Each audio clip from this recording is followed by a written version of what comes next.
Hello, I'm cooking some food. Oh, I need a fork. Oh man, I didn't get it all together. I need a fork, bad. Need a fork. Need a forky, man. Need a forky. Forky. Lucky. Forky. You gotta live like me, man. Here we got the, what's this, Brooke? What's this, the one? We got that one. We got that on the water. I'm gonna put some veggies. How do we do that? Put this down. Oopala.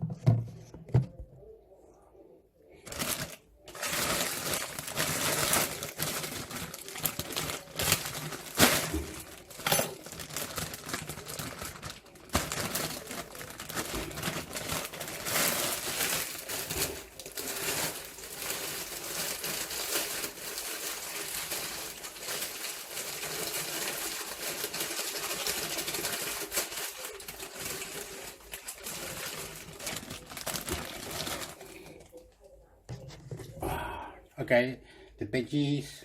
I just got it in there. See, it's got the veggies. Oh, here's the mixed herb. I gotta put some of that too in.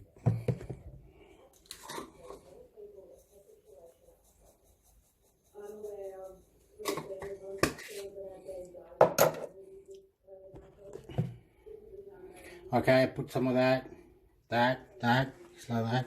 Now I've got to put this on. I have to put this on, amigo. Oh, amigo, mira, me quitaron. Ahí, there.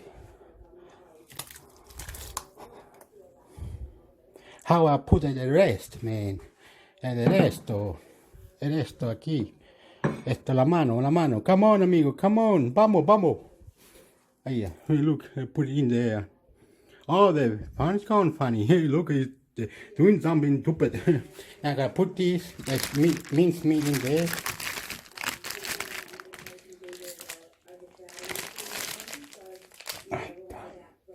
Yeah, put that down.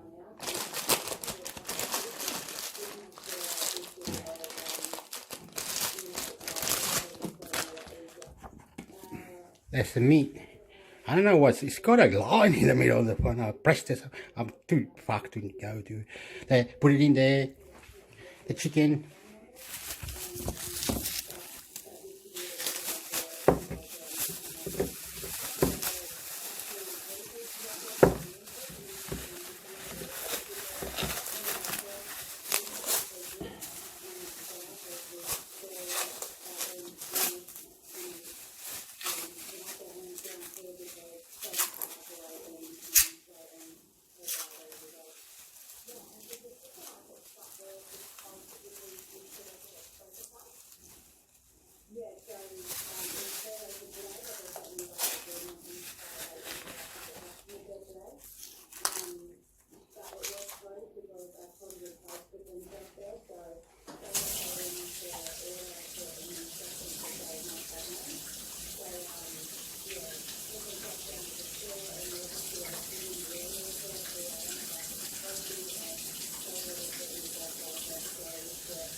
I'm doing this.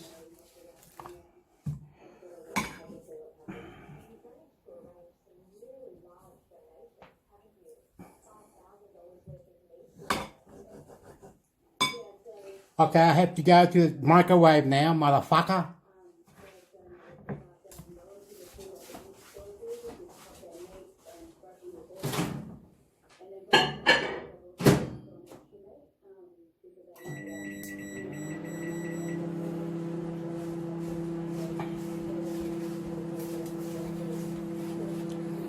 That was disgusting. I had to go to the microwave because the bag was to defrost into the chicken. The other one wasn't. The minced meat went in there. See, it's right there. Right there is the minced meat. And you can just go in there. Later you just mash it. And the herbs are these.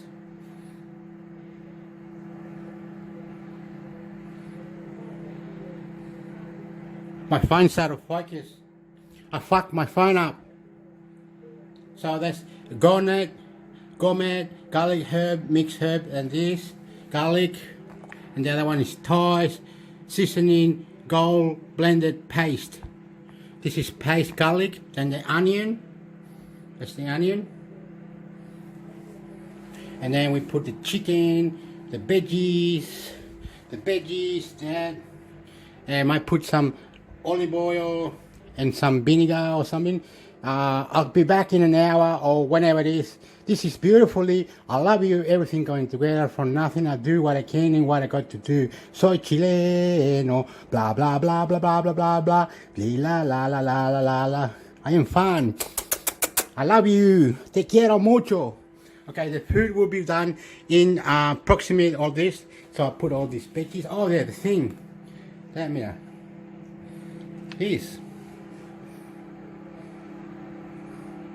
It's got a line to the phone, eh? It's got this fucking stupid thing. I'm gonna press it.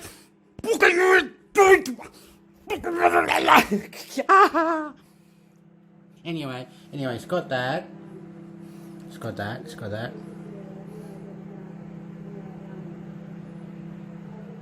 all that. It's got all that. Okay, I'm gonna stop it now and salt. There's the salt. Okay, I love you. It's all in here. I'll be back in an hour or whenever. Bye. I love you. I can only do what I can and got to do what I got to can do. Thank you. Okay, I'm in part number 2. The food is cooked. Want to have a look? I've tried. I think it's all cooked. I think it's all done beautifully. Here we are. We're gonna have a look at the food now, please.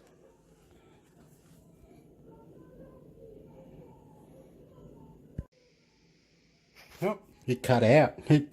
Oh, there's not much storage on my phone. So anyway, I'm going to go quickly or something. sorry.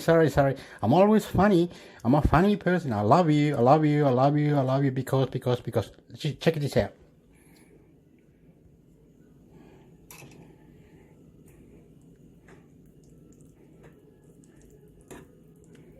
It's got veggies, spaghetti, carrots, this one, whatever that is. It's got everything, meat, chicken and minced meat together, potatoes, there. Let me try some.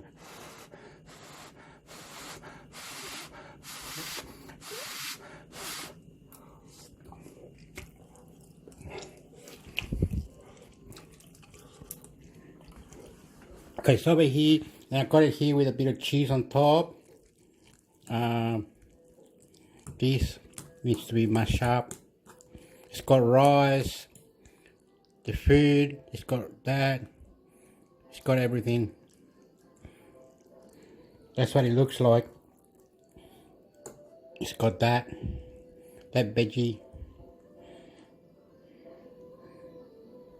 Oh, the phone's gone funny. Opala. Okay, that's enough now. My God. Anyway, it looks like it's beautiful. It's got all the herbs, heaps of herbs, onion, all the other things that I put in. I love you. I did this cooking and I eat well, but sometimes I don't eat at all. Sometimes I eat like a sandwich and a seed, and it's really silly. You know what I mean? I got tomato sauce. Look. Tomato sauce and the bread. Okay, I'm gonna cut it. I hablo español.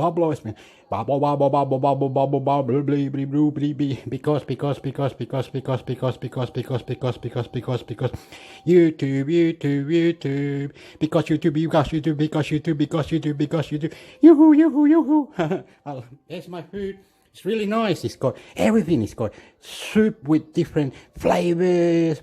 It's got everything on it. It's got heaps veggies, frozen veggies anyway, and some that I cut up. One onion, some potatoes. It's beautiful. I love you. I'm going now. See you later, alligator. Subscribe, Facebook, YouTube, Google. Oops, be nice, please. I am rude sometimes. I'm very rude. I'm very courageous. If you keep following me, you'll be fine. Soy chileno, weón. Soy chileno, weón. I'm Chilean. Woo! I live in Australia. I live in Illawarra, Nice as well. It's beautiful here. Ocean all around. Fishing and everything. I've got to fix my life. I love my lifestyle. And on the name of God, on the name of God, I have a lot of stories. If you want to hear my stories one day, I don't know, leave a message. I'll somehow get to you and I'll give you my WhatsApp. I don't know how WhatsApp works or how we can get Facebook or something. We can talk. I love you. I love you. I love you. I love you. And I'm single. I need a girlfriend. Nah, just kidding. This is my house. Look, my house. I got surfboard because my friend goes surfing. See, surfboard. Then I go upstairs. Okay, amigo. Adios. Thank you. Subscribe. Opinions. Oh, the phone still fucky. Oh my God. Excuse me, please. Subscribe. Southwest Sydney is the pressure on hospitals. The government acknowledges they're under strain, but it says enough extra capacity has been built in to ensure the system will cope. But some doctors are worried. Dr Danielle McMullen is president of the Australian Medical Association's New South Wales branch. Hospitals across all of Sydney are under stress at the moment, but particularly in West and Southwest Sydney, where we're seeing the epicentre of this COVID-19 outbreak.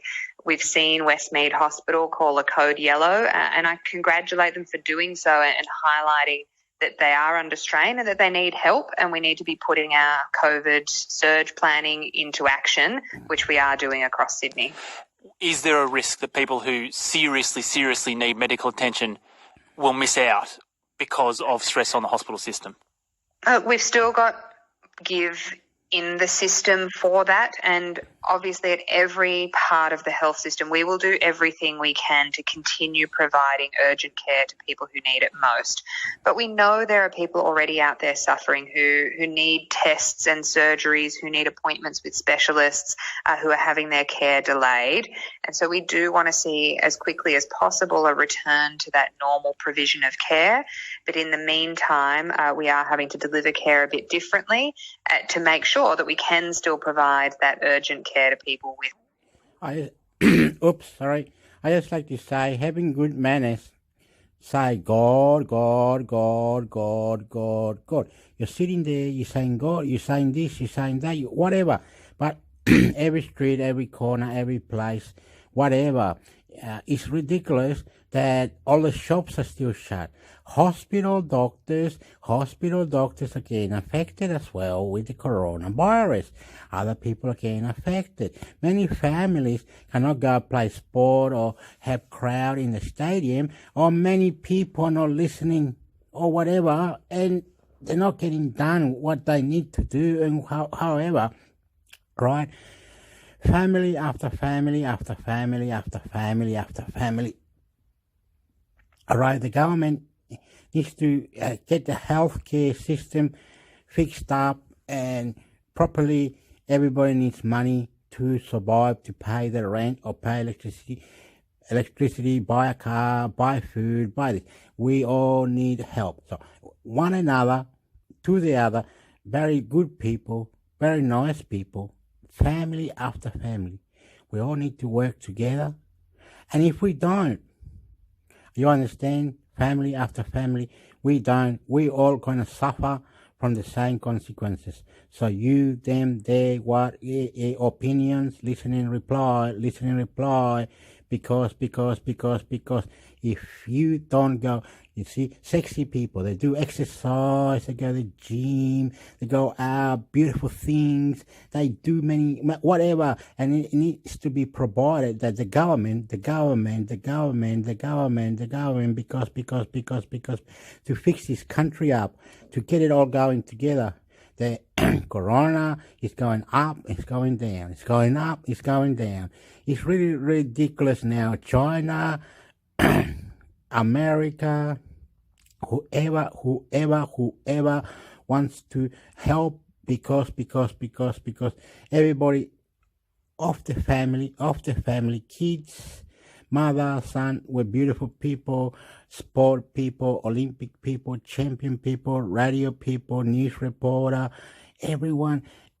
You know yourself, you can see it inside, you can cry, and you say, these people are nice, these people are beautiful, family after family, because of no shops are open, less jobs, unemployment is horrible, people buy this, people buy that, a nice looking lady, a nice looking man, family hugs, because, cry.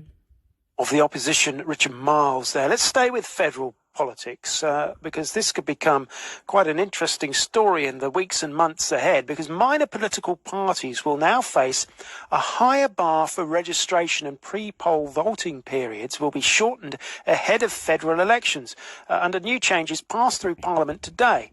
It means that parties will have to reach 1,500 memberships before they can register with the Electoral Commission. Okay, this is a country where the Aborigines wants to be with the land, fix the water, a spiritual, this nation, Aborigine, Native, Australian,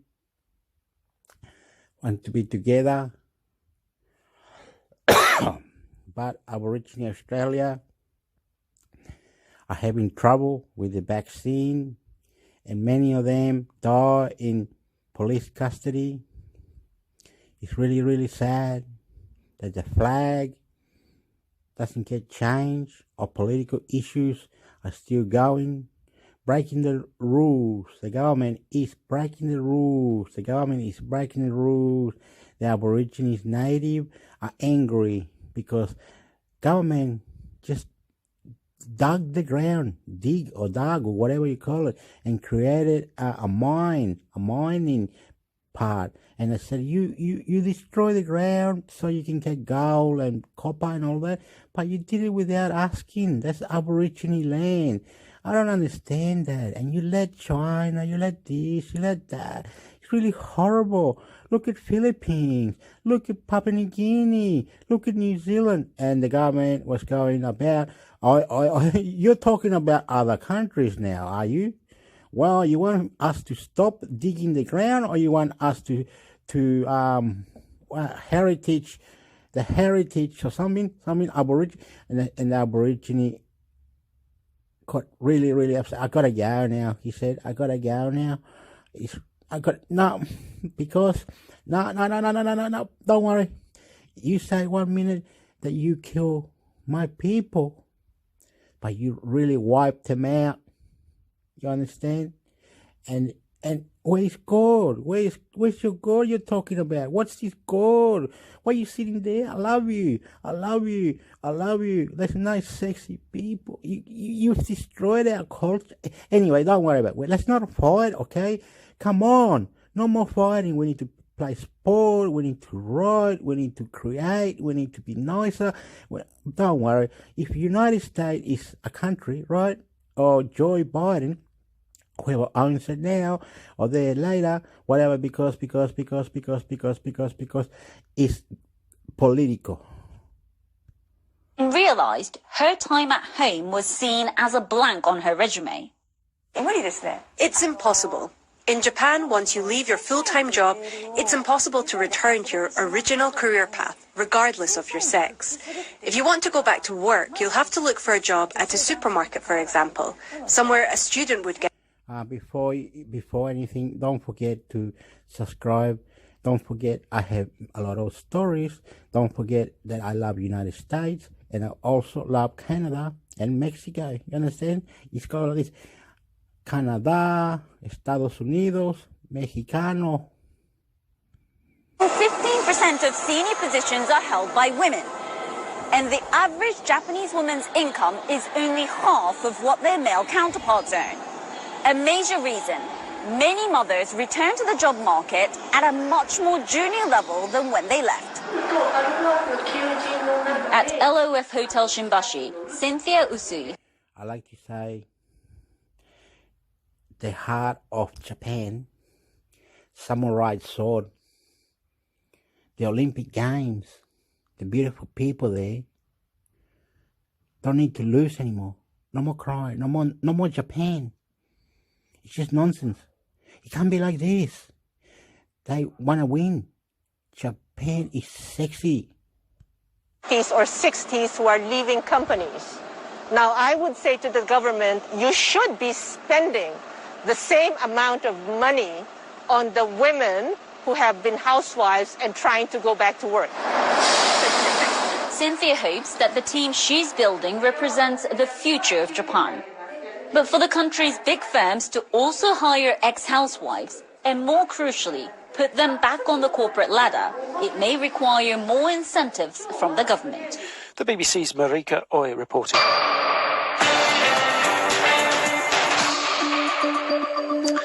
Quarantine has become a new reality for many of you, for foreign workers and for athletes and for anyone else travelling from overseas. But for animals coming into Australia, quarantine requirements have been in place for more than a century. A drove of miniature donkeys have just completed a period of isolation and testing at the National Animal Quarantine Facility in Melbourne. Rural reporter Angus Verley spoke with Lee Cale, Assistant Secretary for Biosecurity Operations at the Federal Agricultural Department, about the unusual arrivals. They are quite miniature, so in terms of size, miniature donkeys are about half the size of a normal sized donkey, so fairly small. I imagine quite the novelty for staff at the Mickleham quarantine facility to have miniature donkeys in their midst. Yes, absolutely. They are very cute, but having said that, they still have the capacity to bring into the country pests and diseases that we don't have here and don't want here. So despite their cuteness, we do manage these quite closely and take this seriously. But certainly the staff at the post-entry quarantine station down here in Mickleham very much enjoyed having the donkeys in. So, Lee, where have the donkeys come from and where are they heading to? Yeah, in this latest consignment, we've had 7 miniature donkeys imported, so 6 females, which are called Jennies, and 1 male, which is a Jack. So 7 all up. These came from the USA, so Texas, Tennessee, and Kentucky. They will be heading out now, or have headed out into destined for places here in Victoria. So they're well on their way. They've undertaken their quarantine. They have. We're going to love you, America. We're going to love you. We're going to love you. We're going to love you. Viva Joe Biden. Through the quarantine process the donkeys have had to go through, both in their country of origin and here in Australia, and whether that is specific to donkeys or whether it applies consistently to all animals coming into the country. Yeah, look, the quarantine requirements or the import requirements do vary depending on what type of animal is coming in. But donkeys are treated in the same manner as imported horses. So in this case, the donkeys, yes, did have to, as horses and other animals do, underwent pre-export quarantine where they undergo testing, they undergo a series of official government certification to demonstrate that they're free of pests and diseases prior to their loading for export to Australia. And once they get here, they then have to complete 14 days in our post-entry quarantine facility here at Mickleham in Victoria. And during that time, they're extremely well looked after by our staff for those 14 days. And then once they undertake their full quarantine period, we can release them. What sorts of diseases have the donkeys been tested for? Well, probably the main disease that we're concerned about when it comes to horses or donkeys is equine influenza. But there are a range of other diseases as well, pyroplasmosis, equine metritis, other diseases like that we certainly don't have here in Australia, and we don't wish to have that. It must be interesting for you, Lee, to be working in this quarantine field, which has been well established for animals, but for it now to be being replicated for humans. Yeah, look, absolutely. We've been in the quarantine game for over 100 years. Our first legislation was back in 1908 with the Quarantine Act. So We've been doing quarantine for quite a long time, and what we can see is the same principles do apply, whether it comes to do with animals or humans. Those same principles of testing, isolation, and retesting again as necessary before release into the broader community are the foundations of quarantine. Lee Kale, Assistant Secretary for Biosecurity Operations, on those miniature donkeys. I don't know if you're like me, but I had to have a look online to see what miniature donkeys look like. There is actually a story on the ABC News website about this. There's even a video. My first thought was, they're not that small. What matters to you? Justice. Family. Weather. The region. Safety. What affects you? Climate. Weather. Extinction. Bushfire. Violence. Protest. Water. Over the road. What inspires you? Sport. Results. Rescue. Goals. Space. Future. Country. Laughter. Stories matter. Trust matters. What matters is you. And what matters to you matters to us. ABC News. On your TV, radio, iView, or the ABC News app. I want to know what's going on in the world of sports, so Catherine Murphy is here to let us know. Thank you, Chris. Can we talk about miniature donkeys first? Because they have a very important role in horse racing, which you may not have been aware of. Completely unaware. Please let me know. Often the high-profile racehorses, okay? So you go to see them in the yard before they head off for the big race, be it the Caulfield Cup, the Melbourne Cup, the Everest in Sydney, whatever it is. A lot of them have little friends, little donkeys along with them to keep them calm. Now, if you didn't know that, I'm just so glad that I educated you on this. I had no idea. It makes the story even better. There you go. Little donkeys. I'm all for them. They have a very important role in life and in horse racing. But now to the sport of the day, and really good news from Tokyo and the Paralympics. Australia has won its opening match of men's wheelchair basketball. It was a great win for the Rollers. They absolutely dominated Iran right from the start. The result was never in question. They won in the end 81-39. They led at every changeover. Brett Stibners was the top scorer for Australia with 21 points. A really strong start for the Rollers at the Paralympic Games. Now, that good news comes after Australia notched up yet another silver medal. Australian Darren Hicks has won silver in the men's C2 3,000 metres individual pursuit at the Paralympics in Tokyo.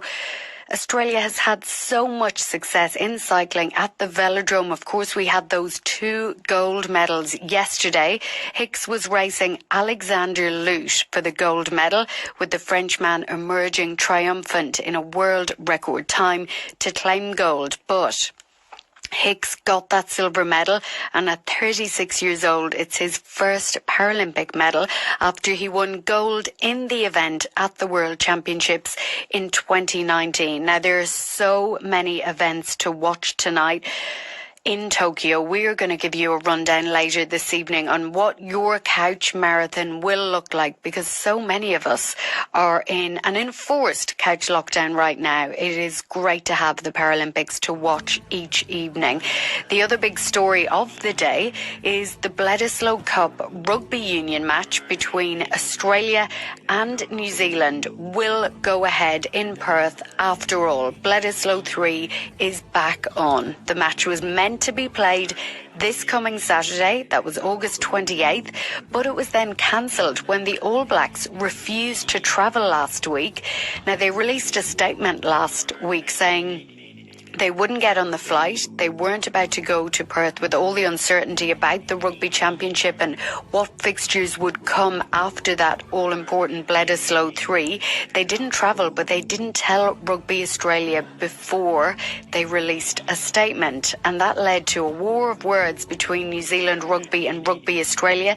They've since made friends, or so we thought, and the remainder of the Rugby Championship, other than that Bledisloe 3, which I will remind you is a dead rubber, to be played in Perth on September 5th, because the Kiwis, of course, have a 2-0 lead and therefore have retained the Bledisloe. But when the rest of the Rugby Championship was decided, they decided they'd travel to Perth, and only after they released a statement today to say that they would be flying into Perth late tonight, there was then a statement that the Bledisloe had been locked in for September 5th. That's Sunday afternoon. It is Father's Day, so they are flying to Perth for a specific match. But the real intrigue here is around the media releases. It looks like the All Blacks, Chris, are releasing media releases without the agreement of Rugby Australia. Now, that's just from an outside perspective. To announce they're leaving the country before the match was locked in was interesting. James Slipper, the Wallaby, even saying it was really unsettling for the Wallabies just not knowing. So this particular match just got even more interesting. It did. What an amazing story, and well told. And the miniature donkeys as well to begin with. What a sports bulletin it was. Thank you. Try and top that in half an hour. I'll be listening. Thank you, Chris. Cheers, Catherine. Catherine Murphy back in half an hour. It's time for me to say goodbye. Laura Chillingarian will be along later to see you through the next few hours here on ABC News Radio and all the news coming out of New South Wales and Victoria as they grapple with those COVID outbreaks. But right now on ABC News Radio, it is time for the news.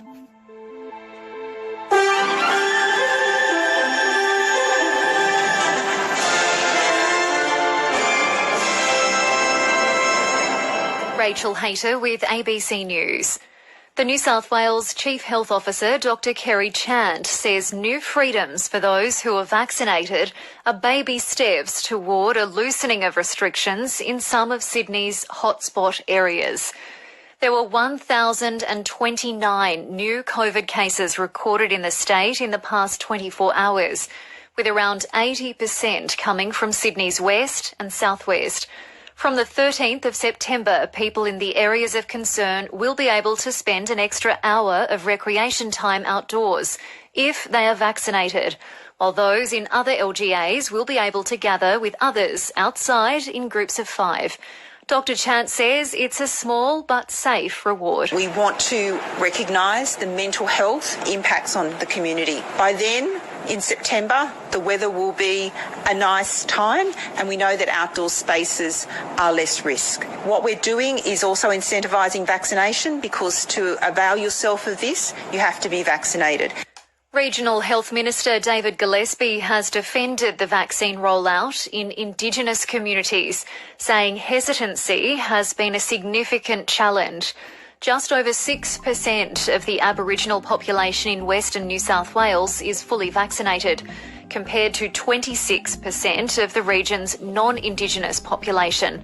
The region is currently enduring a COVID outbreak. Dr. Gillespie says the vaccine has been rolled out to Indigenous communities as quickly as possible. The premise that it wasn't planned for and that there was a failure of policy, I just dispute. The nature of the rollout has been there's been widespread hesitance. Victorian health authorities still won't say if the state will come out of lockdown as planned next week, as it recorded 80 new COVID cases.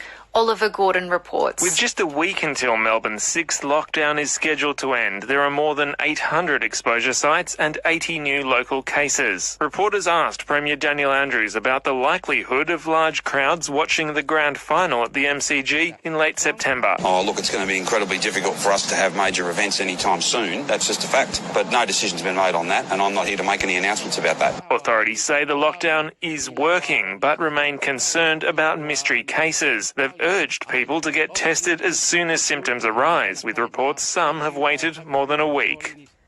The British government says large numbers of people hoping to leave Afghanistan remain outside Kabul airport, despite warnings to leave because of the risk of a suicide bombing. Australia, the United States and Britain have told their citizens to leave the area immediately.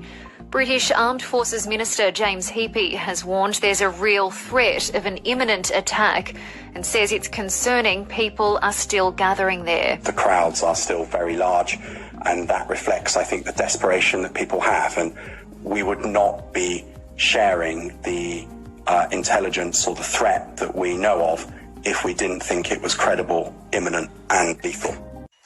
The government agencies, tour companies and helicopter charter companies facing charges over the Fukari White Island disaster have all pleaded not guilty. 22 people died from injuries in the volcanic blast in December 2019. WorkSafe New Zealand charged 10 organisations and 3 individuals for failing in their duty of care. Each has now entered not guilty pleas before the Auckland District Court. Women's health advocates have welcomed news surgical abortion will soon be accessible at public hospitals across Tasmania. Currently, women in the state's north have to travel to Hobart for the procedure.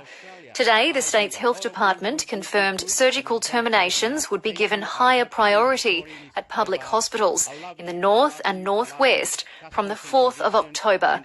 The CEO of Women's Health Tasmania, Jo Flanagan, says it's a significant development for women. It's really important that they can get this service in their own area, but it's also important because of the message it sends. It's saying you're not outcasts or pariahs because you need a sexual and reproductive health service. You're actually just a patient of your local public hospital, and this is a normal service. You are up to date, and you can get more news on our website, abc.net.au/news. You're listening to ABC News Radio.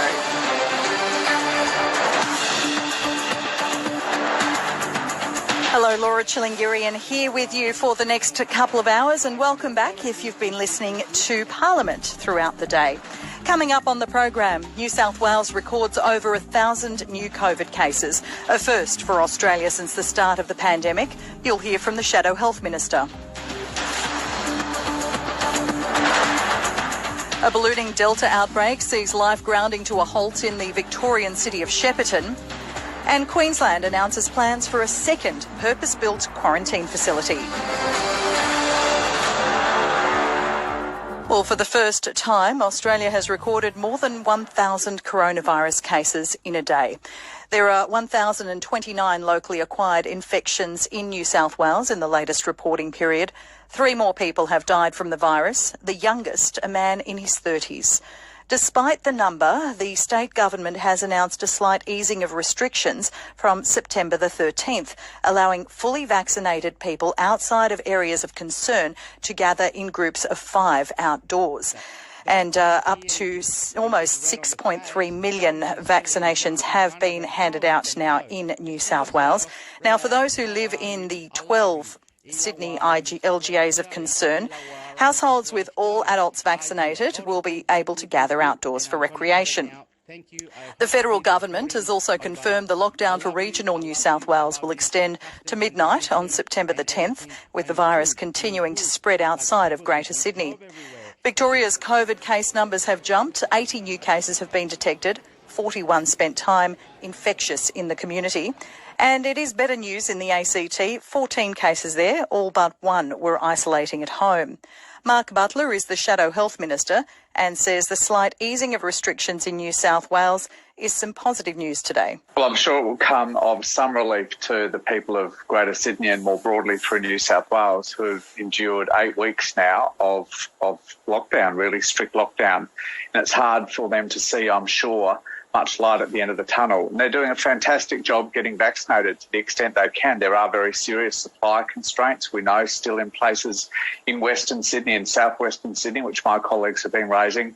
Very serious questions in Western New South Wales. We're deeply, deeply concerned about the position of Aboriginal communities, particularly in remote parts of Western New South Wales. But they've done a fantastic job, and so to get some relief will be welcome. But it was a terrible day in New South Wales, the worst result we've had in the 18-month-long pandemic. Indeed, the 6 worst days, case numbers-wise, for the whole 18-month pandemic have been the last 6 days. Now, obviously, the reopening plan and the 4 stages, the Doherty modelling has been at the centre of this week's conversations. Tomorrow, the National Cabinet will meet to discuss the vaccination of teenagers, 12 to 15-year-olds. Do you think they should be incorporated, and do you expect them to be in that kind of broader vaccination program? Well, I've said they must be, and it just doesn't make sense, I'm sure, particularly to parents, to have a national plan to end lockdown safely, but to say 12 to 15-year-olds aren't included within it when they have access to the vaccine. I just don't understand why the Prime Minister wouldn't do this. And if he persists with the position he's adopted over the last couple of days of excluding them from the count for the plan to end lockdown safely, then at the very least he needs to tell parents what percentage of our 12 to 15-year-olds will be fully vaccinated before we move to the next phases in this national plan. We are desperately, again, behind the rest of the world. Canada has fully vaccinated 60% of their 12 to 15-year-olds because they started 3 months ago. The US started 3 months ago. Many European countries and Israel started months ago as well, and yet not one of our 12 to 15-year-olds, 1.2 million of them, are fully vaccinated yet. And we've seen them become the front line in this disastrous third wave, accounting, 0 to 18-year-olds, accounting for as many as 40% of new cases. OK, we know that the Prime Minister has had a bounce in the polls, because it's widely been interpreted that this message of hope he's sending is one that's resonating because of such a fatigue over lockdowns and such a long pandemic people are enduring. Do you recognise that this message of saying this is where you'll be, this is where we're going, is a reasonable one, and that 70% rate is a reasonable level to come to try and get the country moving again? Well, you get paid to comment on polls, Patricia, not me, but we have said very clearly for some time now, Australians need some light at the end of this very, very dark tunnel. They need a plan to bring lockdowns to an end, safely. And since the National Cabinet came up with this framework, that still requires a bit of work, I think, tomorrow, since they came up with this plan, we've supported it. We've had the agreement of all premiers, Labor and Liberal, the chief ministers and the Commonwealth. Of course we support it, but we want to see the way in which it will be done safely. That's why I've said it's critically important that Scott Morrison be able to assure us, all the people of Australia, that the testing, the tracing, the isolation and quarantine systems will be up to scratch, will be fully effective, because we know from the Doherty modelling, if they're only partially effective, and that's what we're seeing right now in Sydney, if they're only partially effective, we will... Okay, I will stop this now. My phone battery power is saying free. It's like it's gonna cut out any second now. Anyway, in Australia, if you're in another country, like China, whatever, we still love you, China, but we have to understand that it's going down very badly here because ACT, Australia Capital Territory, Canberra, it's called Canberra, it's got coronavirus cases there, and it's naughty, right? In other places, towns and places where you go fishing, running, bush track, walk about. I'm about to cry. I'm about to cry. I don't know why. I hate this. Anyway, everywhere where there's beautiful people doing bush track, animals, koala, snakes, caves, water coming down the mountainside or like cascade or whatever. Beautiful surrounding, beautiful places, beautiful rivers, beautiful mountains, beautiful ocean, beautiful, where you can take a photo, where you can go to the Opera House, Harbour Bridge in Sydney, where you can go to the ocean, where you can see beautiful things, where the Aborigines, Papua New Guinean, New Zealand, Filipino, Indonesian, China, multicultural and very sexy people. You understand? Family after family after family.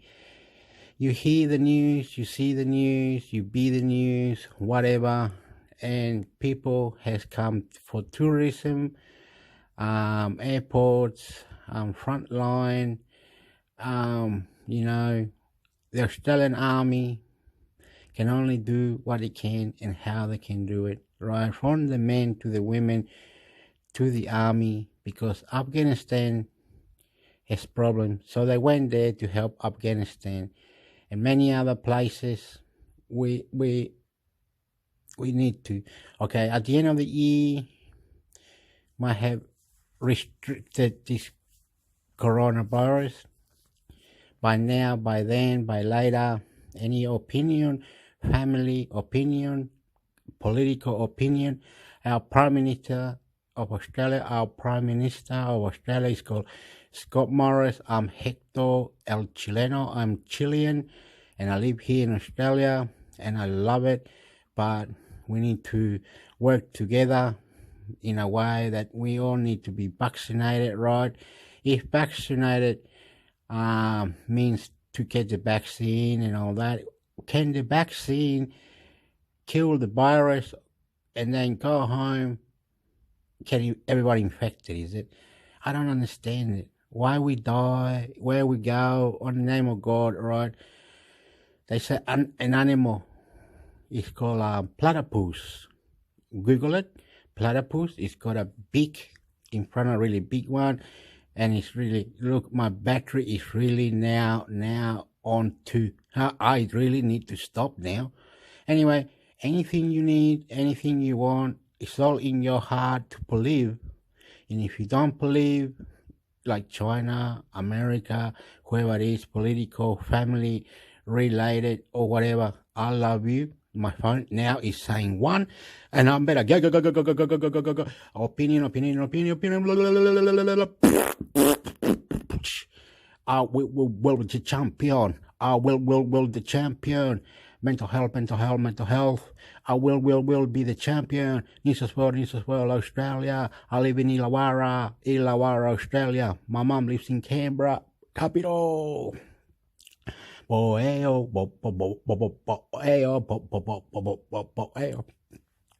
Question, listen and reply. Question, listen and reply. Because sexy sport. Okay, we'll write a book one day. We'll write a story. We'll do something. We'll create something. We'll make it. We'll do it. Everything that you think of is on your mind. It's on my mind. We will go there. California, Washington, London, England, here we go, we come. We are people, sexy, love you. I love you. Subscribe. YouTube, Facebook. I love you. Family related working social workers. Family related family, because leave your story, leave your opinion. If you ever listen to this, you will say, how wonderful. Germany, I can go Germany, I can go Hungary, London, China, India, Ecuador, Chile, Estados Unidos. We can go all the places. We are the champion. We are the champion. We are the champion, yo. Leave your story, leave your opinion, leave your love with me. I love you. Because anything all going together, please. I love you, sexiness. You're sexy. I love you. Southwest Sydney is the pressure on hospital.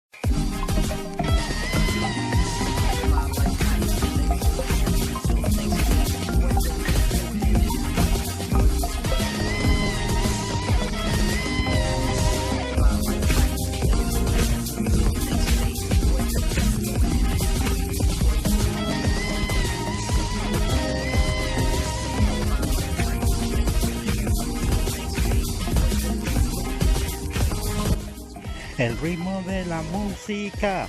Sexy. Because. Subscribe. Because. I love you.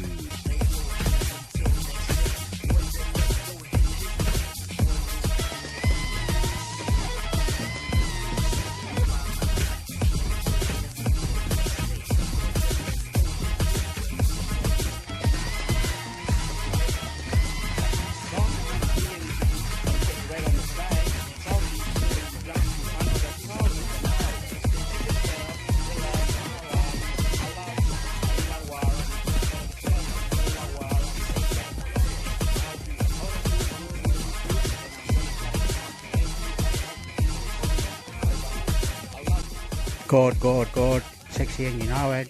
Subscribe. Sexy and you know it. God. Australia. Chileno. I love you.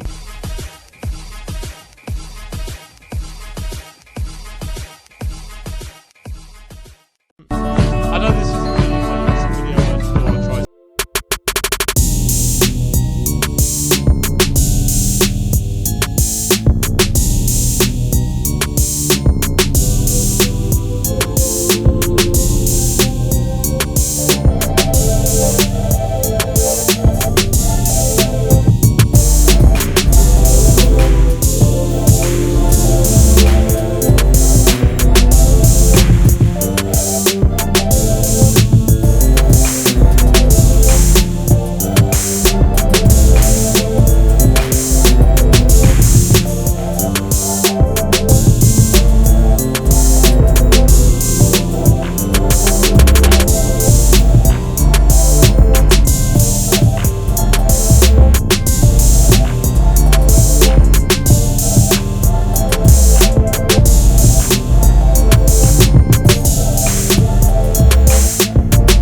el ritmo de la música. Sexy, sexy, sexy, sexy, sexy. Because. Subscribe. Because. I love you.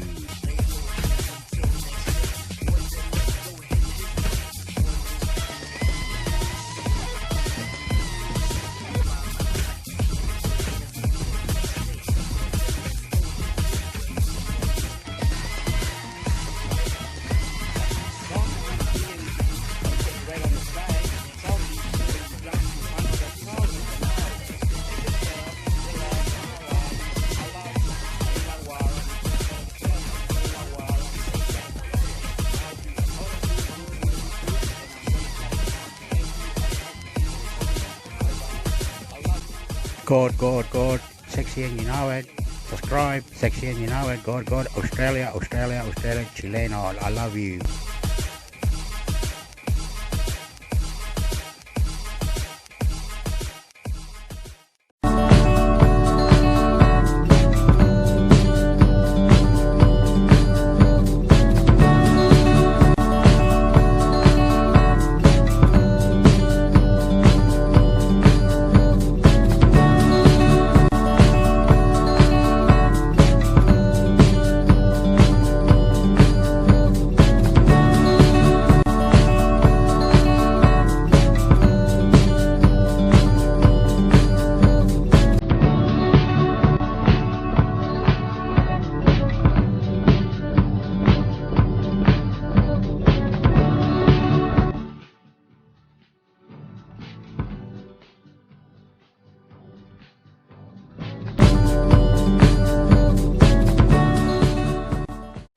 Particular and your closest teammates play it.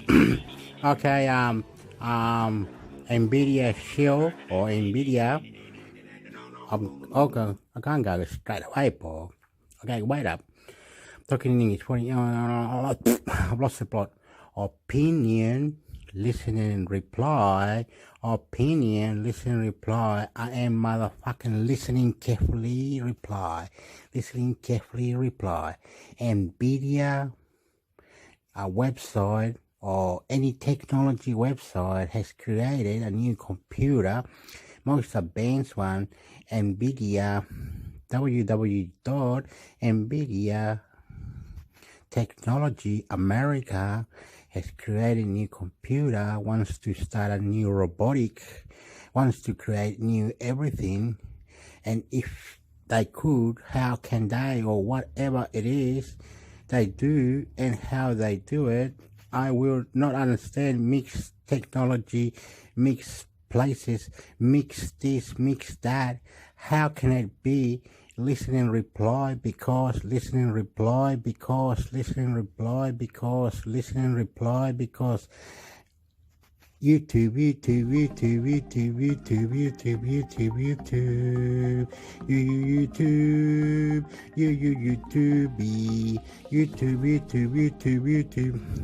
Hasidak used to be my YouTube channel. Hasidak used to be my YouTube channel. Hasidak used to be my YouTube channel. Hasidak used to be my YouTube channel. Barrio Amor is my YouTube channel. Hasidak used to be my YouTube channel. It's been disabled. Where is my Barrio Amor channel? Barrio Amor channel. Barrio Amor channel. Where is my Hasidak YouTube channel? YouTube.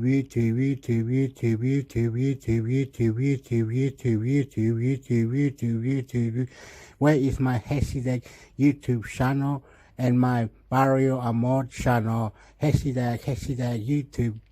YouTube,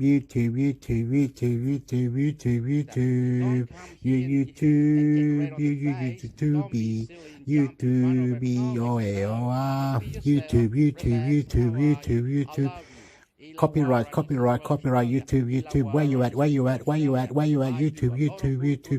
YouTube. A lot of people are getting kicked out of YouTube because false information, false this, YouTube that, YouTube this. Opinions YouTube, reply YouTube, like YouTube, subscribe YouTube, Facebook copyright, Facebook this, Facebook that, Facebook this, Google. International Computer Network. International Computer Network. International Computer Network. Fuck you. International Computer Network. International Computer Network. Freedom. Freedom. Freedom, freedom, technology, technology, technology, technology, technology, technology, technology. Listen and reply carefully. Listen and reply carefully. Opinion. Motherfucker question. I love you, I love you, I love you, I love you, I love you, I love you, I love you. I love you. Okay, here we go. Please listen and reply. Be nice, please. Champion. You are going to be in the future. You're going to be God in you, me, you, God, me, you, God, me, you, God, me, you, God. Listening, reply, question. Technology, listening, reply.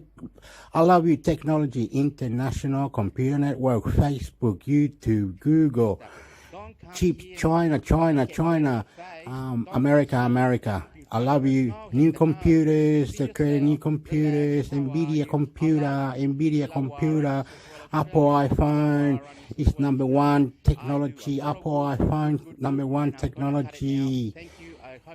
The next one is OnePlus mobile phone.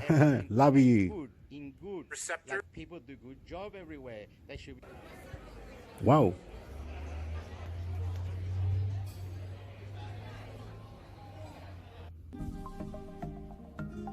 What's going on? What happened?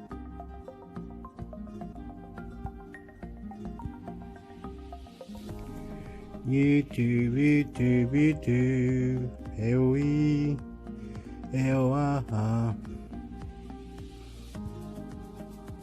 Something went wrong, he says.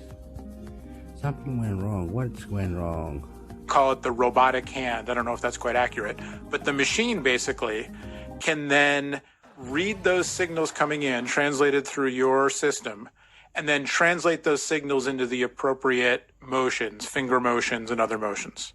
Yeah, that's correct. And then in addition to all that, you've also somehow engineered the system to be portable and power efficient enough that it can run on kind of a self-contained battery pack so that it's not really, there's no like bulky extra computer to be carrying. It's just all kind of built into the arm. Yes. So that's the whole idea. Which is just amazing.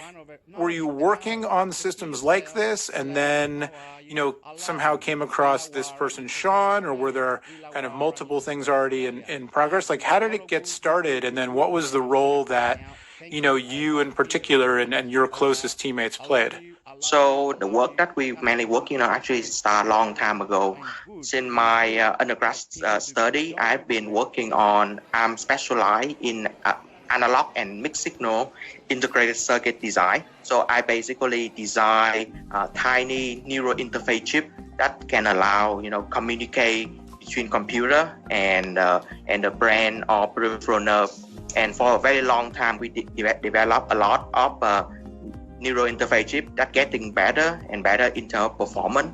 And we were looking for a way to utilize our chip to translate into some real application that can actually benefit human. And about 3-4 years ago, like 2017, we come across this challenge of neural amputees, and we find it just the right kind of application that can utilize the technology that we have been working on for so many times. So, the challenge in neuroprosthesis is that there are many advanced prosthetic hands available today, but they have like individual actually finger and wrist. Each finger and the wrist can move and independently. Each one have a dedicated motor. However, there is no effective way that the actual amputees can utilize all of these degree of freedom. So most commercial systems that you see, on TV or on the internet actually only have 2 degrees of freedom, open and closed. Okay. Yeah, and even when you see, when the hand moving like blind, they open every finger. They are actually pre-programmed gesture, and then this gesture you can switch between different one with an app on your smartphone or your specific movement of your arm. And most importantly, this gesture and the control is not intuitive. I mean, when the amputee want to open and close their hand, right? They don't imagine doing it. They actually wiggle another muscle in their arm or shoulder, whichever available. And or some system even has a switch that embed in your shoe that you can click on and off. So you see that's the problem. Yeah. As I'm listening to you, I'm kind of opening and closing my hand and flexing the different fingers and just kind of trying to be aware of, all of the many sort of little movements that then combine into larger movements and articulations and things. And then imagining if I only had, 5 preset gestures to use instead, how unintuitive that is. Yeah. If you reduce to like 2 and an app, that's kind of very frustrated for a lot of amputees. Right. And because of this unintuitive control, right, from the amputee, like these processes is more like a tool, like a hammer. It's not really something that an extension of their body or something that, they feel natural. So, and because it unintuitively, so when you control it for a long time, it's very mentally exhausted, and a lot of amputees just abandon their processes because of this problem. So in order to make the amputee move and feel just like a real hand, we have to establish a neural connection. Somehow the amputee have to move the finger and feel it just like a missing hand. Right. And this in 2015, DARPA, the research agency from the Department of Defense, proposed a program for haptic, stand for hand appropriation and touch interface. The aim is to do exactly this. They want to create a nerve interface that could allow prosthetic move and feel naturally. And because naturally DARPA, they expect nothing less like the arm you see in from Luke Skywalker in Star Wars. Right. So that's where the story begins. Yeah. One of the recipients of this program is Dr. Edward Kiefer, a neuroscientist and CEO of Nerve Incorporated, a company in Dallas, Texas. And he also one of the friend of mine and my advisor for a long time. So he received a fund to start a clinical trial to address this problem. Together with Dr. Jonathan Chen, a plastic surgeon from UC Southwestern, also in Dallas, they designed a microelectrode array that can implant into the patient nerve and then try to use record signal and deliver electrical stimulation through this device. So you can imagine like the patient will have each array have something like 10 electrode in series. Each electrode like tiny into 30 micrometer, and the electrode wire actually coming out so penetrating the skin and coming out of the patient hand. Right. And then from there you can connect this wire into some neural recorder, neural stimulator to do all kind of experiment, how messing around with nerve signal. Right. What does that look like? Like the signals coming out of, so the electrodes, the array is implanted in the patient's arm, and the leads come out, and you're getting electrical signals coming out of that. And I love the phrase, right? And then you need to mess around to figure out what to do with the electrical signals. Yeah. And so, without asking you to give away any secrets or whatnot, like, what's that process like? Yeah, that's a very good question. Actually, how to understand and interpret this kind of signal is kind of a huge challenge. Yes. So Dr. Kiefer and Dr. Chen themselves are neuroscientists, right? They know how to record data, but you look at that, visually look at that data. When the patient try to wiggle their, say, a finger, you can see something happening. Okay. When they try to wiggle another finger, they try to see something else happening. But the challenge is like, how can you understand this kind of signal and translate it to the movement of the processes. Now you can just look at the thing like visually by hand and then manually select the movement of the processes. And also another problem with that, because they can only use commercial neural recorder and neural stimulator, which are actually quite big. The size something like kind of a small laptop. Right. And then the patient cannot really moving around. Right, and, it's not portable, yeah. Yeah, and also some of the signal kind of have a very high noise level. I mean, you don't really differentiate between nerve signal and noise. They kind of mixing up together, and it make it the challenge even more difficult. So that's why when our lab come in around 2017, so our lab in the University of Minnesota, myself, my advisor, Dr. Z Yang, have been working on neurointerface and machine learning for a long time. So we know we have exactly the right kind of skill to address this problem.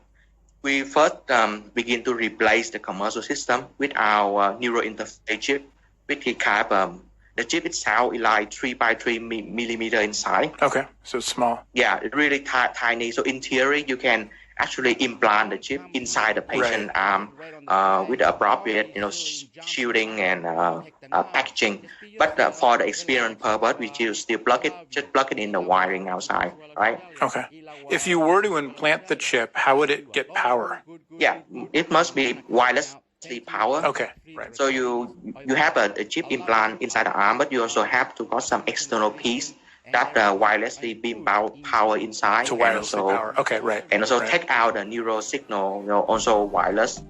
And yeah, that's actually one of the direction that we still working on to make the whole thing compatible and suitable for clinical use, right? But for the time being, we use our neural interface chip to record a lot of neural data, and not only the system is a lot smaller, maybe 1,000 times smaller than the commercial system, but we also have a better signal. We can clearly differentiate between nerve signal and noise, and can do a bunch of analysis like see neurospike and perform frequency analysis and so on.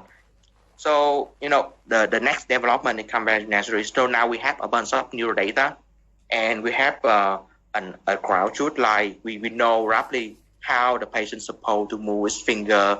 You can have a training section when you ask the patient to wiggle the thumb, for example, and then we record a bunch of neural signal associated with wiggling the thumb. Right. And another section, with neural signal associated with wiggling the index finger. And here is when the AI coming.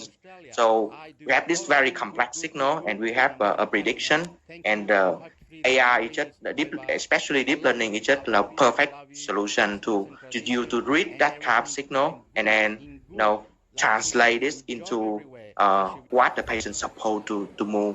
So if you had multiple patients who you were working with, and you asked them to wiggle their thumb, would the neurosignal coming from each patient's amputated arm, how different or similar are those signals from person to person? I would say it's quite different. So each data set is specific for each person. Right. There is multiple reasons for that. Like, first of all, when you implant the electrode inside the nerve, right, it's actually very difficult to hit the exact right spot like every time. It must be incredibly hard, yeah. Yeah. So you have like 10 electrodes, and then it records from 1,000 or hundreds of thousands different nerve fiber. Right. So even like the electrode, when it implant, we are a little bit to the left or a little bit to the right, then the signal can be very different. Can change the signal, right. That's a process that we cannot really control. Right. And second, a bigger picture, like, the nerve signal is a reflection of the control signal coming from your brain, right? So it would believe that, the way that the nerve signal from each person should be different from each other, even though we agree, like, it's kind of a philosophy. Right. It's a problem, actually. Like when you and I see the same color, say red, for example, we all agree that the color is red, right? But the way that this information is processed inside our brain and eventually go into, say, our nerve fiber, optic nerve, for example, is completely different, and there's no way that we can prove that they are the same. Right. So is the deep learning useful for...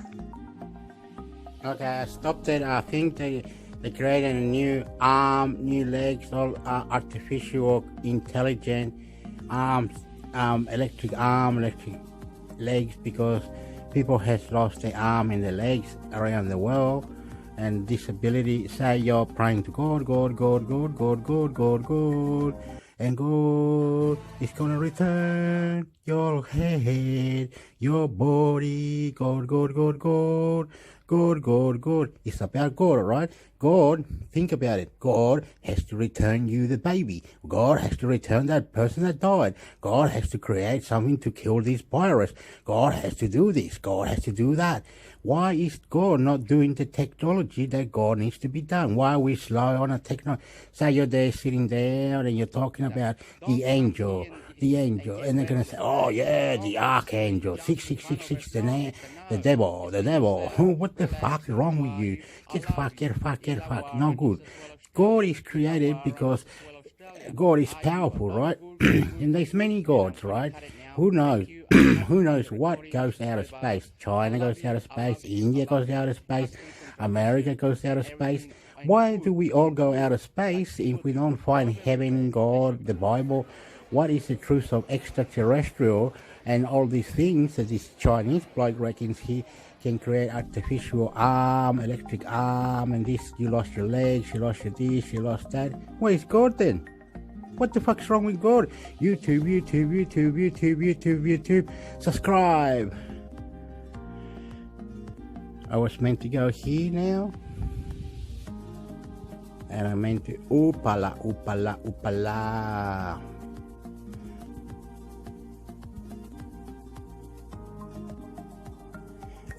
This week on the Vergecast, Allison Johnson, Dan Seifert, and Alex Kranz join the show. We talk about our software lock-in for a long time when we come back. We'll be right back.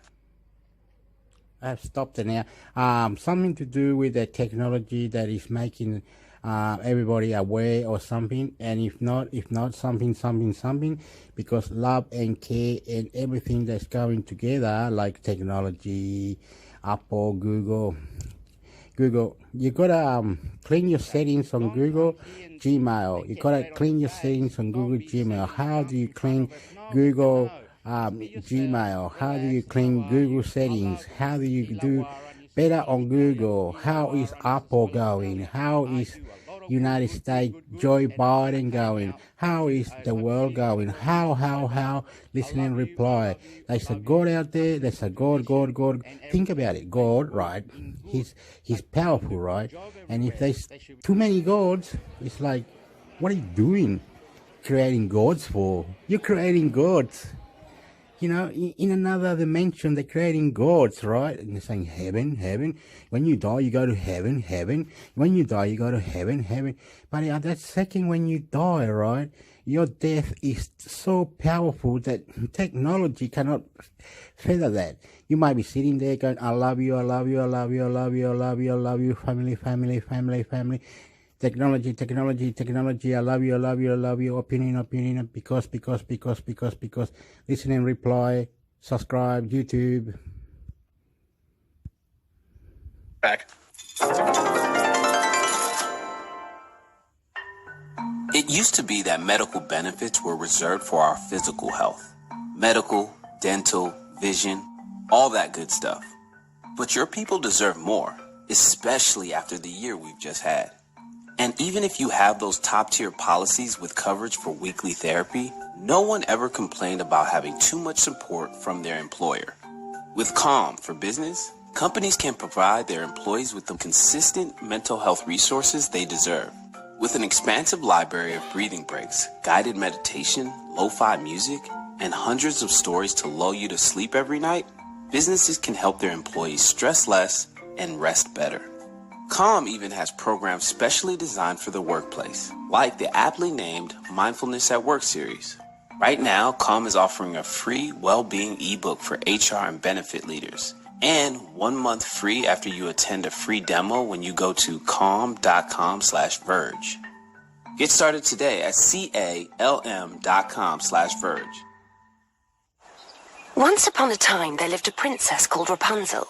The long hair one, you know. Anyway, she was stuck in a tower waiting for a prince to come save her. But really, who has time for that? She ordered a ladder with Prime one-day delivery.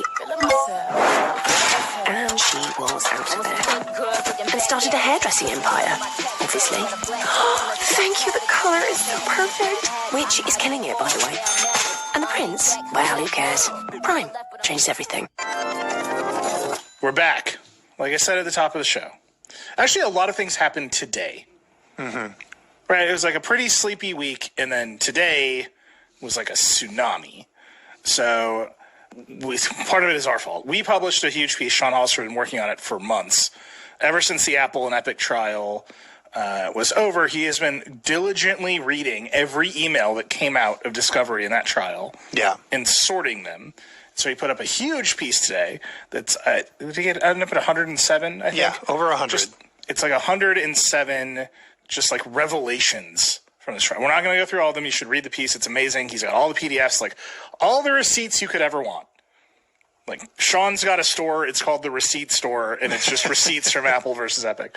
And there's like a lot. Like Steve Jobs wanted to build an iPhone Nano. Mm-hmm. He had Johnny Ive present mock-ups at a conference. Steve Jobs, a brilliant man, did not learn the lesson about big, cheap screens. It took them a long time to learn the lesson about big, cheap screens, and now they're all over it. But that's in there. Apple has, like, extremely tried to lock down its store. They've discussed iMessage and Android many times, and they've always returned to, we want to keep people here. They do gift cards in promotions. And we have emails proving it. They give gift cards during promotions because they want you to buy more apps and music and stuff from their stores because it makes it harder to switch. You knew this. I knew this. We all felt it. Now we've got an email that we're like, this is what we're doing. So just like an incredible amount of this going on. You should read that piece. That's one thing we did. At the same time, I would remind you that Epic is also suing Google. The case has just been burning in the background. And then today, the judge in that case ordered the complaints to be unredacted. Mm-hmm. So now we like have a clearer picture of what's going on. I don't even want to say it. All right. I will say it. Part of the unredacted emails includes a program that Epic was complaining about inside Google called Project Hug.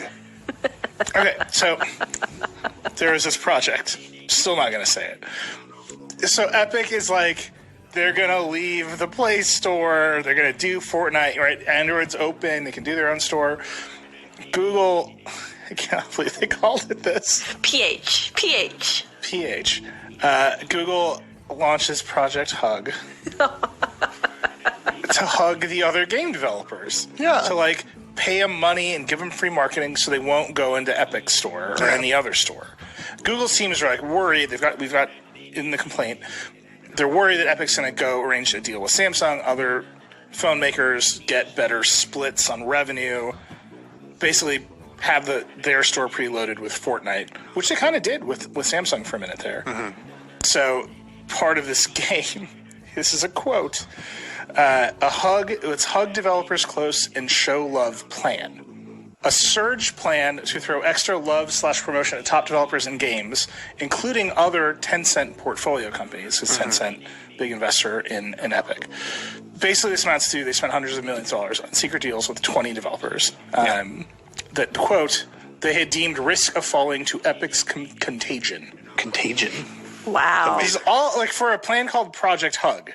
Yeah. This gets very dramatic very quickly. So here's the thing that stood out to me, I mean, besides the name and whatever, that the amount of money that we're talking about here, it was hundreds of millions of dollars that they paid. We've always said, you know, like Microsoft when it was trying to get app stores going for Windows Phone, like just pay the money. And now we have a sense of like how much money often gets doled out in these deals, these backroom deals. It's a lot. The other numbers that jumped out at me was the stuff that Google was apparently worried they lose. So they're like, from the Epic Game Store, and if other things start to contagion spreads, it could be 350 million to 1.4 billion by 2022. And then if the dam breaks and there's a Samsung App Store and an Amazon App Store and all sorts of other app stores and everybody gets traction, they were worried they could lose anywhere from 1.1 billion to $6 billion, which is just a lot more money than you maybe were thinking of in terms of scale for the Play Store. Yeah. So notably, that this is just unredacted complaint. Nothing has actually happened in this case. They just took the blackouts of the complaint because the judge says the complaint should be unredacted. Google gave a statement to us, did not deny Project Hug exists. It's real, everybody. Google's statement, these programs are a sign of healthy competition between operating systems and app stores and benefit developers tremendously. This is true. It's true. If you just had two stores, if you had Target and Walmart compete ferociously to get the best products in their stores, that compete on rates. Google also controls the operating system, and they make the deals with the number one vendor of phones in the ecosystem in this country. Like, it's true, but it's like also extremely a lie by omission, right? Like, it's true that programs like this are a sign of competition. They're worried about competition. They're going to spend their... But if you're Samsung, right, like, you're also negotiating to merge your watch operating systems with Google's watch operating systems. Like, the layers of control across the entire ecosystem are like massive for Google. And they've got a war chest of money that they're clearly just spending to provide all this extra promotion in their store. So, like, it's competition. Is it fair competition? Is it meaningful competition? Like, I don't know the answers to those questions. I would just point out they did not deny that it was called Project Hug. That's really my main takeaway from the story. Similarly... Well, and also to your second point, the next thing. Yeah, similarly, connected to that same kind of point, unredacted complaint reveals Google had a program called the Premier Device Program that gave Android phone makers a greater share of search revenue than they would ordinarily receive. Remember, they give Android away for free. They monetize it because people use Google apps and services. They see Google ads. They can give kickbacks to the phone makers on top of that. So in many ways, if you're an Android phone maker, Google's paying you to use Android. But in exchange for this higher rate of search revenue, they all agreed to ship their phones without any third-party app stores pre-installed. When I say it's like, yes, it's competition. It's like Google is working every angle it can to protect its premium status on your phone.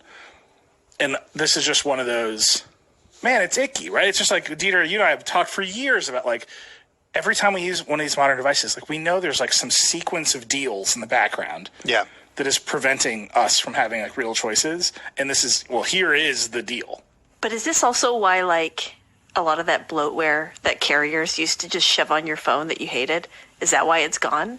I mean, that might be part of it. I mean, it's also gone just because we yelled a lot and we started buying phones that didn't have it. Like, there is some effect of like consumers choosing the things that are good and rejecting the things that are bad. But the layers of sort of these, I call them kickbacks, compare the Premier Device Program, giving more search revenue to companies that only include one app store to, we had, was this like 2 years ago? There were a bunch of carrier deals, got revealed in like France, and it was related to Google Play services and like requiring that you don't make non-Google versions of Android.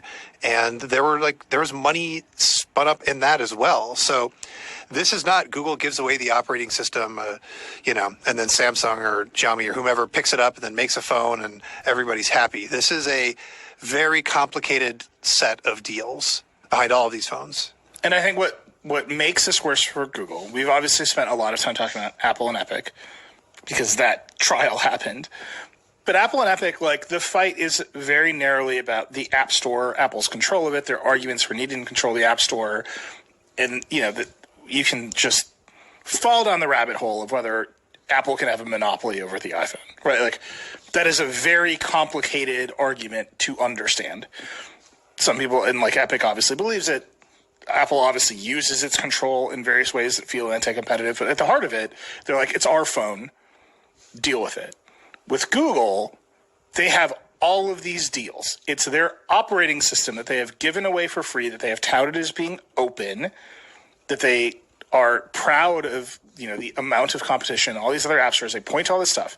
And then there are an endless series of deals and documents where Google is controlling the ecosystem that runs on its open platform in order to benefit itself. And so it feels like it should be easier for Google because they can just say, well, there's another app store. But what is actually happening is they are using all of their other levers to make sure their app store is the preferred app store and really the only thing that matters on Android. And there's more evidence because the ecosystem is wider and Google has to use the other levers to maintain the control. In some ways, it feels like this whole thing will break worse for Google than it will for Apple.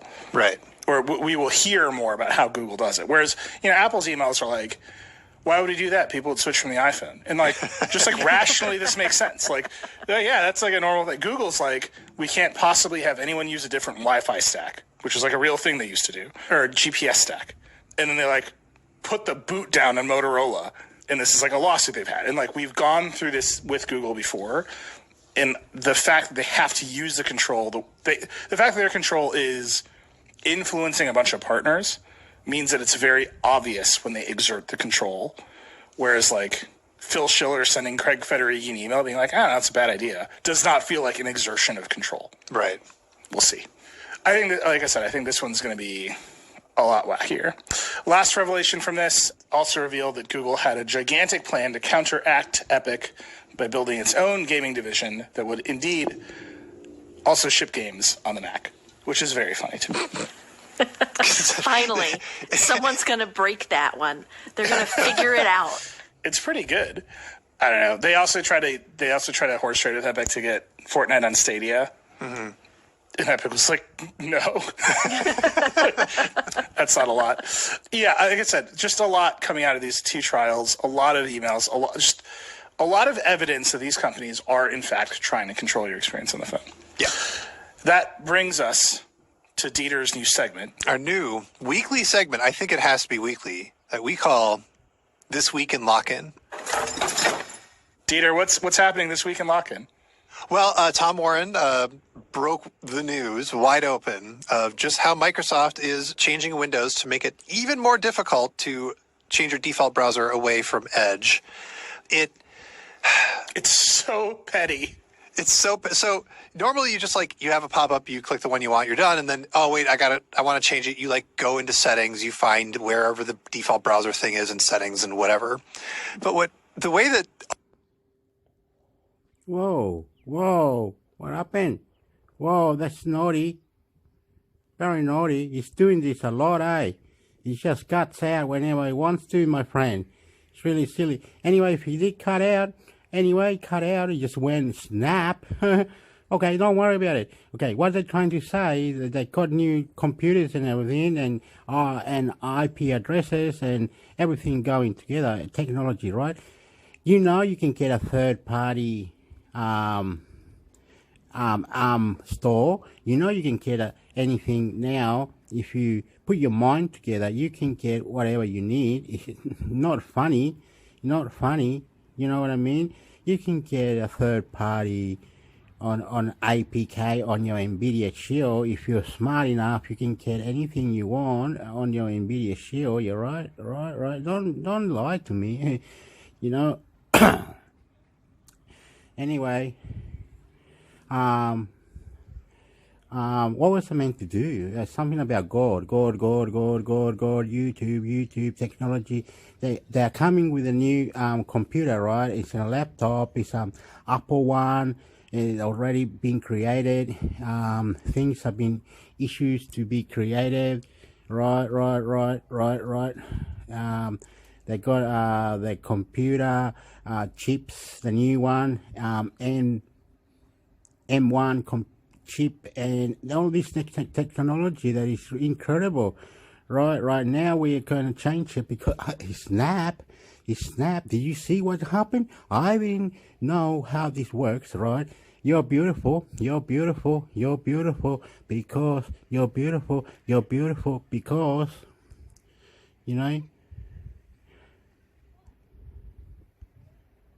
hopefully this works. This is a CBC podcast. Hi.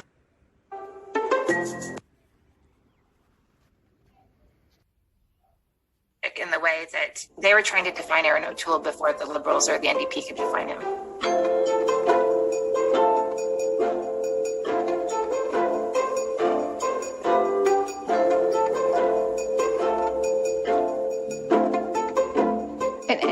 Tarek, I wonder if I could bring you in here. How do you think his position on abortion, his position on climate change is going to vibe with his whole party?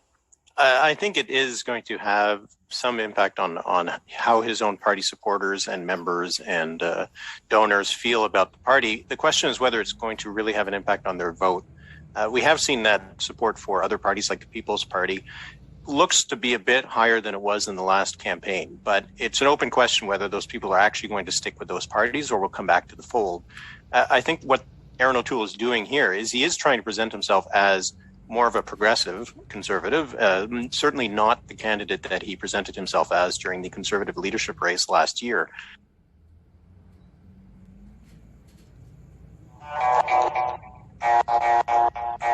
Judge and request authorization once again to sell the material. He didn't explain exactly what the risks caused by the ammonium nitrate were. He focused on the risks caused by the ship sinking. So here the state's lawyer gets this communication and responds to Al-Qaisi saying, if you... Wait a minute. This sounds very sad.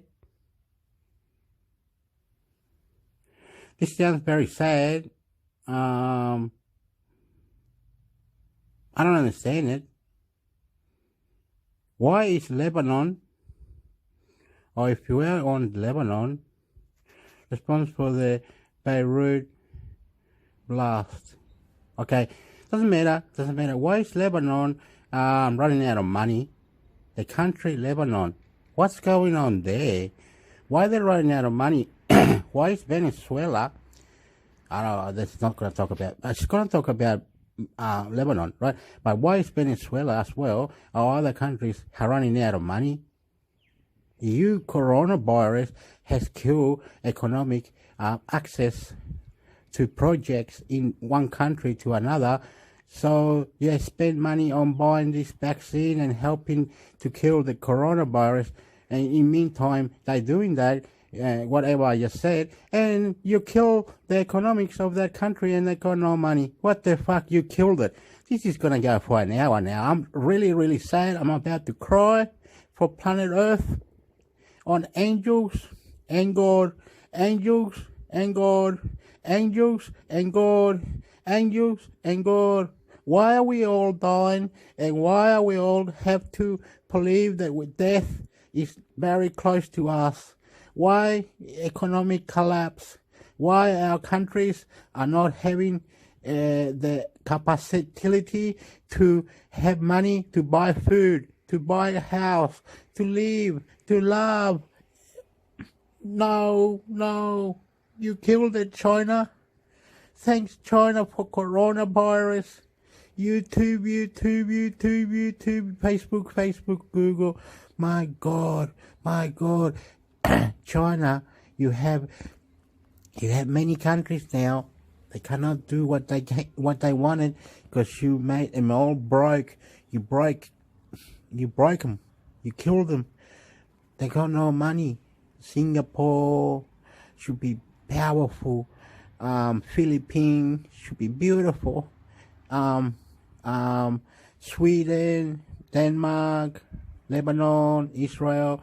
Please don't kill each other. I love you, please. If you had proper... Again, he wants to snap, eh? He just doesn't want to stop, eh? Snap, and it just keeps snapping, eh? He snap. Oh my God. Please, be nice. Come on. You were just playing it, please.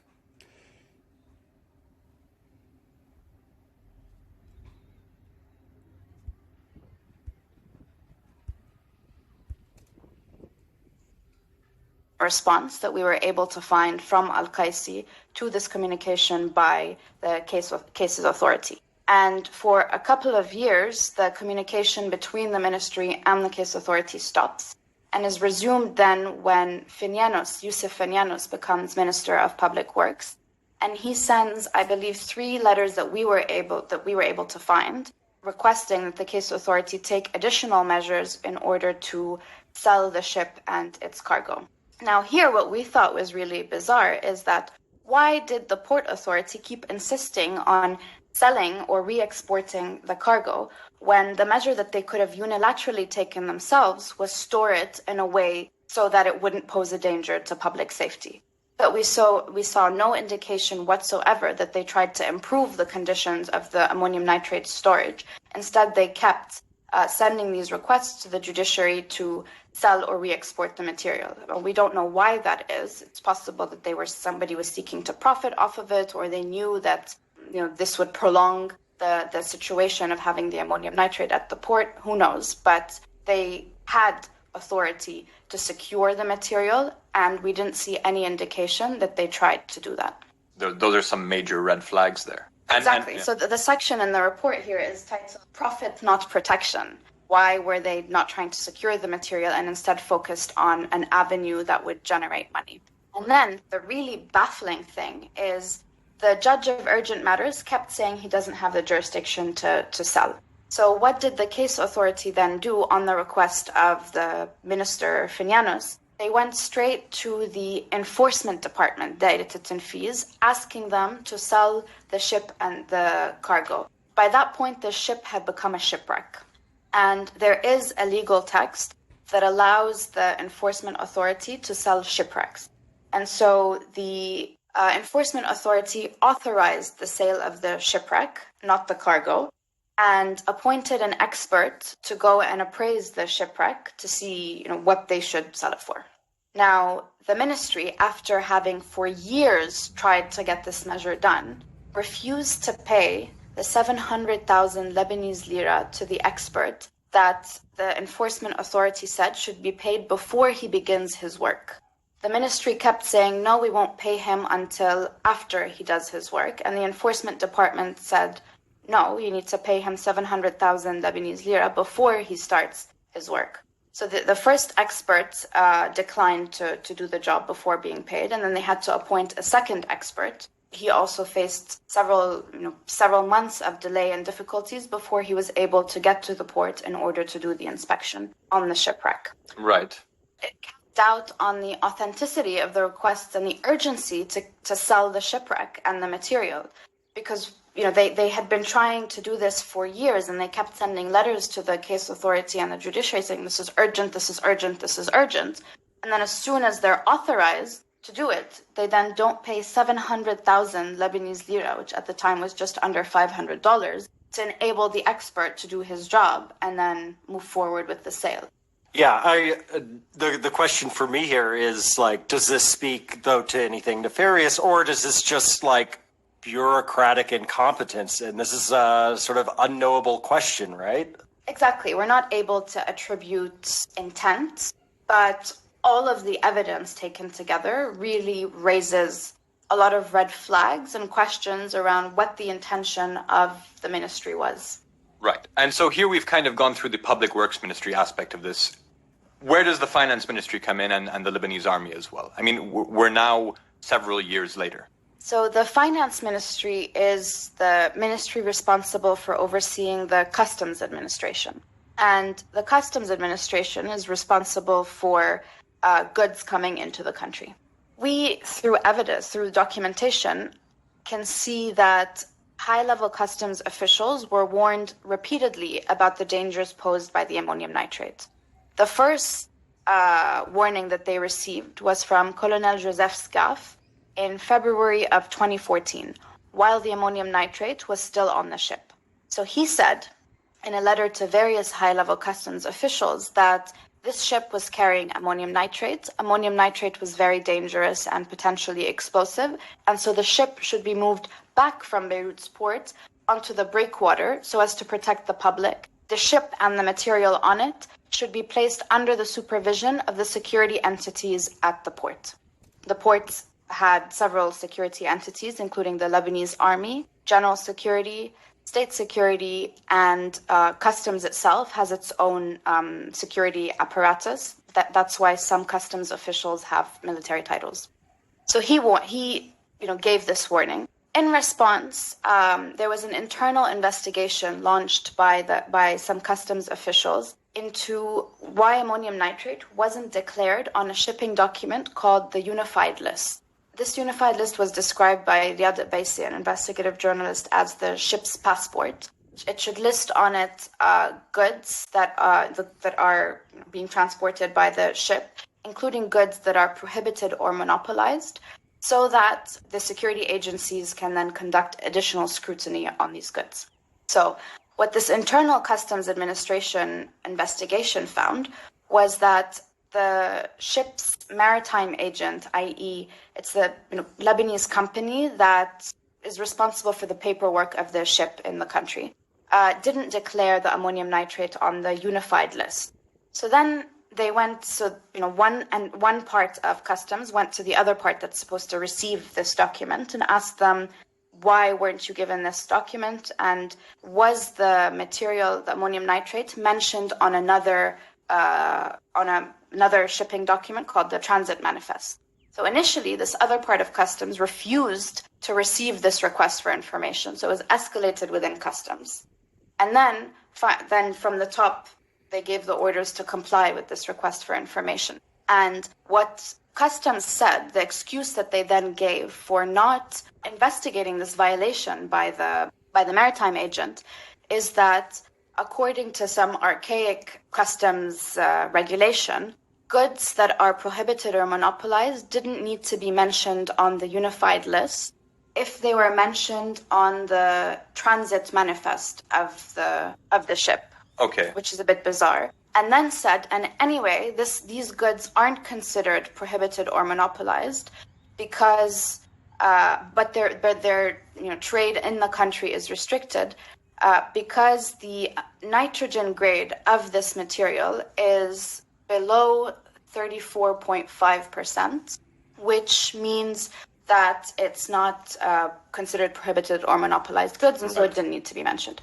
But this is a bit bizarre because nobody had conducted testing on the ammonium nitrate by that point to know what the nitrogen grade of the ammonium nitrate was.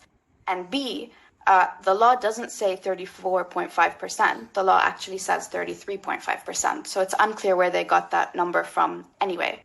But anyway, as we later found out, the nitrogen grade of the material was 34.7%, which meant that they were considered prohibited and monopolized goods and should have been under the auspices of the army, but we'll get to this in a second.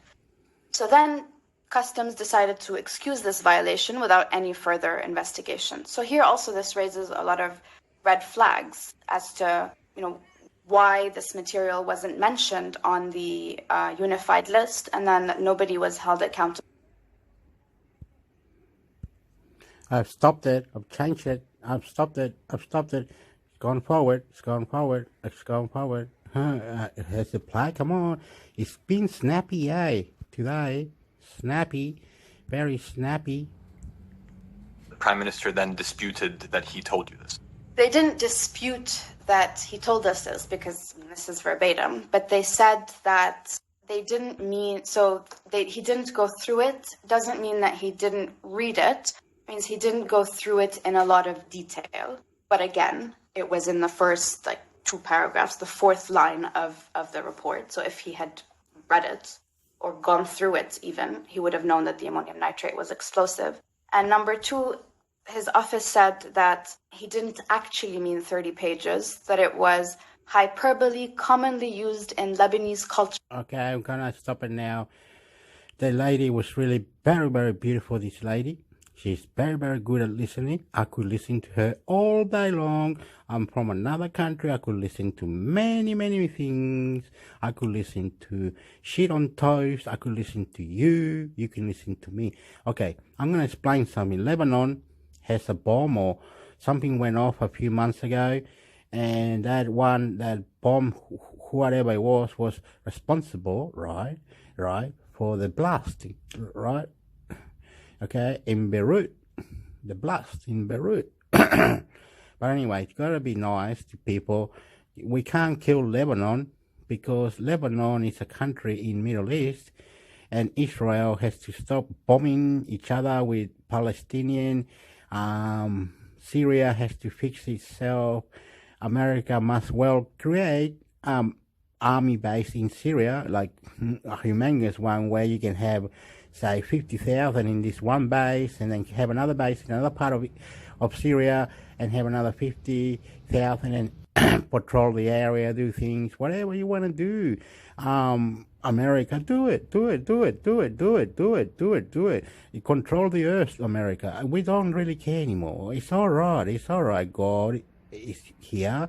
God is there. God is everywhere, right? Lebanon needs money, and people are protesting, and if they cry like Venezuela, Colombia, Chile, all this technology, God, economics, money, all going down there, hill hole, fuck, toilet, the country is getting collapsed because this coronavirus has taken away all these stupid things, and there is not enough money. Some country will have to now have Bitcoin to be the currency of the country. Bitcoin will be the currency of the country. Technology is going to go forward with new technology, new power, new things.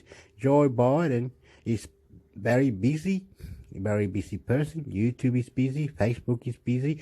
Everybody is busy. I am sorry. I love you. I have to go now. And this thing that there was a bomb, or 1 year of who's responsible for the Beirut blast, right, in Lebanon. No one is responsible. Everybody has discipline, economic collapse, and the people are crying. No food, no clothes, no nothing. Must protest. Lebanon. Very bad. Syria. Look at Afghanistan. 20 years there. Cowards. Why don't they have like scientists in one place and create a vaccine? Have things in one area where technology can be created all together, one and all. Why do we have to have China, America, India all going out of space? And technology is technology.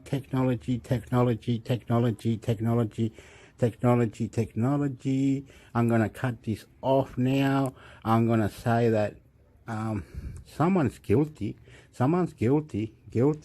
Okay, a sexy lady likes a sexy man. And you there are beautiful. You're a champion. Don't give up. You're beautiful. You smile, we'll smile, listen and reply. Beautiful people, beautiful. If you ever get to my YouTube channel, if you do, you will appreciate all these things. You will say, this guy is beautiful. This guy is crying for Lebanon. This guy is Chilean and loves Americano. Viva Joe Biden. Viva YouTube. Allah. Hamale. Oh, sexy, and you know it. Don't cry with me. God.